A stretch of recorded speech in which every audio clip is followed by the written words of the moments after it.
तो प्रभुलाल जी टोक्यो कांग्रेस में खड़े दिखाई देते हैं, राजकुमार रोत अपने अलग मोर्चे के साथ भारत आदिवासी पार्टी के साथ दिखाई देते हैं। जिसके पास इलेक्शन कार्ड है, हर वो सामाजिक मंच हो, राजनीतिक मंच हो या धार्मिक मंच हो, हर कोई यहाँ पर अपना अपना खेमा बनाना चाहता है। और ये जो वजन जो बड़ा है, ये because of the Adivasi community, आदिवासी समाज की बदौलत। ये सारी बातें एकजुट होकर क्यों नहीं की जा रही? जब समाज नहीं है तो प्रभु टोक्या कुछ नहीं है। और ये विश्व आदिवासी दिवस सिर्फ आदिवासियों के लिए नहीं है, आजादी के बाद भी हमारी जल जंगल जमीन की बात आ रही है। आज हम विश्व आदिवासी दिवस की सारी कवरेज आप तक पहुंचाने की कोशिश कर रहे हैं और इस बीच मुख्य अतिथि के रूप में एक ऐसा चेहरा हमारे बीच में आ गया है जो आज तो वैसे अपने सामाजिक दायित्व को निभाने आए हैं, मगर राजसमंद इनसे अपरिचित नहीं है, बड़ी बखूबी इनको जानता है, क्योंकि इन्होंने पूर्व में चुनावों के दौर में प्रभारी के रूप में, कांग्रेस प्रभारी के रूप में अहम भूमिका निभाई है। प्रभु जी टोक्यो हमारे बीच में आ गए हैं।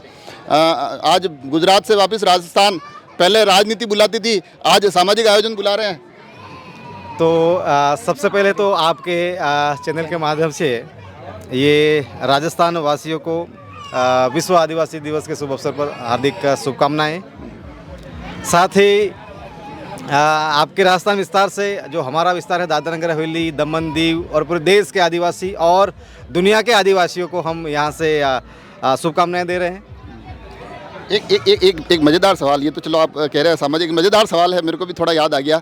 आप राजनेता भी है और सामाजिक दायित्व भी है। राजनेता भी अमूमन सफ़ेद जब्बा पजामा पहनता है, सामाजिक रूप में भी आप आए तो किस दिन आप जब्बा पजामा पहन रहे हो तो उस दिन ज़्यादा खुशी होती है, समाज के लिए पहन रहे होते तब ये लगता होगा कि आज मेरे घर का प्रोग्राम है। देखिए कि आज हम जहाँ कहीं भी हैं, वो जिस समाज से हम हैं उस समाज के बदौलत यहाँ पर राजनीति में है। जब समाज नहीं है तो प्रभु टोक्या कुछ नहीं है।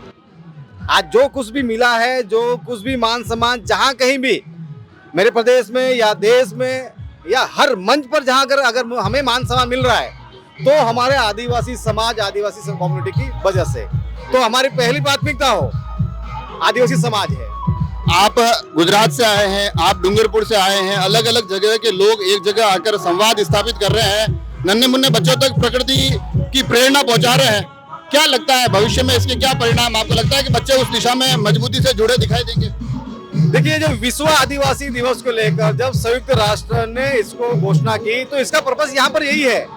और ये विश्व आदिवासी दिवस सिर्फ आदिवासियों के लिए नहीं है, देश और दुनिया की सरकारों ने और देश और दुनिया के देशों ने तय किया है कि जो आदिवासी कम्युनिटी ऐसी है, जो एक मूल आदिवासी समाज, जो पूरे देश और दुनिया का जो मूल समाज है, जो इंडिजिनस समाज है, वो कम्युनिटी है। और यहाँ पर यह भी कहा गया है कि ये देश और दुनिया को बचाना है, इस धरती का अस्तित्व को बचाना है, तो मूल आदिवासियों को सुरक्षित करना पड़ेगा। उसी तर्ज के ऊपर विश्व आदिवासी दिवस घोषित किया गया। एक आखिरी सवाल, क्योंकि आप राजनीति के क्षेत्र से जुड़े हुए हैं, अमूमन सामाजिक मंचों पर सभी लोग एकता की बातें करते हैं, एकजुट होकर खड़े भी रहते हैं, मगर जैसे ही चीजें राजनीति की तरफ बढ़ती है तो प्रभुलाल जी टोक्यो कांग्रेस में खड़े दिखाई देते हैं, राजकुमार रोत अपने अलग मोर्चे के साथ भारत आदिवासी पार्टी के साथ दिखाई देते हैं। अगर हम थोड़ा सा आगे बढ़े, अब जैसे कि मालवीय जी हो गए, कटरा जी हो गए, वो भारतीय जनता पार्टी के पक्ष में खड़े रहते हैं, तो आपको नहीं लगता कि ये अलग अलग खेमों में, क्योंकि आवश्यकता से अधिक चीजें भी अब बढ़ती दिखाई दे रही है, तो ये कहीं ना कहीं इन चीजों को भी साधने की जरूरत नजर आती है? इसमें दो चीजें थी। एक जो वर्ग है, जो खुद की जो महत्वाकांक्षा है, वो अलग अलग जगह पर जाकर वो अपनी महत्वाकांक्षा को एक निर्णायक भूमिका दे रहे हैं। दूसरी बात, जो एक जो वर्ग यहाँ पर हम ये देख रहे हैं, नो डाउट, जिसके पास इलेक्शन कार्ड है, हर वो सामाजिक मंच हो, राजनीतिक मंच हो या धार्मिक मंच हो, हर कोई यहाँ पर अपना अपना खेमा बनाना चाहता है। हम यहाँ पर अगर राजनीति की बात करें तो हमें यहाँ पर आदिवासियों को लेकर भिन्न भिन्न राज्यों में भिन्न भिन्न सरकारों की और सेंटर केंद्र में अलग अलग सरकारें बनी रही है। हम यहाँ पर ये देख रहे हैं कि आदिवासी समाज को लेकर हमारी जो पंचशील की बात आती है या आदिवासियों की पंच तत्व की बात आती है, हमारी जल जंगल जमीन की बात आ रही है। आजादी से पूर्व में भी हमारी लड़ाई जल जंगल जमीन की थी, आजादी के बाद भी लड़ाई हमारी जल जंगल जमीन की बात आ रही है। तो हम यहाँ पर देख रहे हैं कि सरकारें 70-75 साल तो हो चुकी है, लेकिन उसमें हमारा आदिवासी समाज कहाँ है? लेकिन इस सामाजिक मंचों के माध्यम से आज आप देख रहे हैं देश की जितनी भी बड़ी बड़ी पार्टियां हैं, वो सामाजिक मंचों ने उन पार्टियों को, ठीक है मैं भी किसी पार्टी से जुड़ा हुआ हूँ, वो बात अलग है, लेकिन इन्हीं सामाजिक मंचों ने, इन्हीं ऐसे जो वरिष्ठ साथियों ने देश की सरकारों को, राज्य सरकार को मजबूर किया, या तो आप विश्व आदिवासी दिवस की छुट्टी घोषणा करो, आदिवासी कौन है इसको बात करो, वनवासी कौन है उसको भी खुलासा करो। ये बातें जो हुई है और ये जो वजन जो बढ़ा है ये because of the Adivasi community, आदिवासी समाज की बदौलत। बड़ी बेहतरीन बात बोली और आपके मुंह से जो मैंने शब्द सुने हैं ये बार बार मैं कई बार इन शब्दों से इन दिनों में काफ़ी चीज़ें वहाँ से बटोर के ला रहा हूँ, जल जंगल जमीन।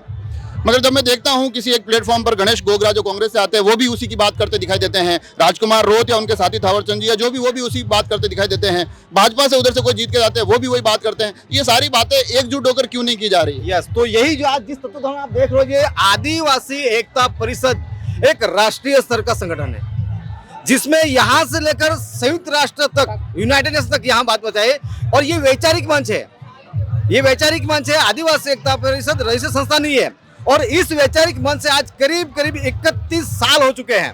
तो हम यहाँ पर जो आदिवासी एकता परिषद मंच यहाँ पर हम कि देश के भिन्न भिन्न राज्यों से लोगों को हम अलग अलग खेमे में बटे हैं और अलग अलग विचारधारा लोग बटे हैं, उनको एक मंच पर लाने का काम आदिवासी एकता परिषद कर रहा है। और उसी पर्पज पर मैं दादरा नगर हवेली में बहुत बड़ा कार्यक्रम है, लेकिन दादरा नगर हवेली की छोड़कर यहाँ पर हम एक देश एक मंच एक बैनर और एक समाज एक बात है, ये उसकी सम हम कार्य कर रहे हैं। तो देखा आपने, प्रभु जी से जब मैं प्रभारी के तौर पे बात करता था, जब ये प्रभारी थे तब भी बड़ी बेबाकी से जवाब देते थे, बातों में उलझते कम थे। कमोबेश आज सामाजिक परिवेश में भी बड़े ही बेहतरीन तरीके से सारी बातें आप तक पहुंचाने की कोशिश कर रहे हैं। और आखिर में आते आते एक जो आयोजन जिसके माध्यम से कोशिश की जा रही है कि प्रकृति बचाई जा सके, जल जंगल जमीन की बात होते होते आखिर में आते आते कहीं ना कहीं राजनीतिक तानों बानों को भी इन सामाजिक आयोजनों के माध्यम से संतुलित और साधने की कोशिश करते दिखाई दे रहे हैं। जुड़े रहे राजसमंद एक्सप्रेस से, धन्यवाद।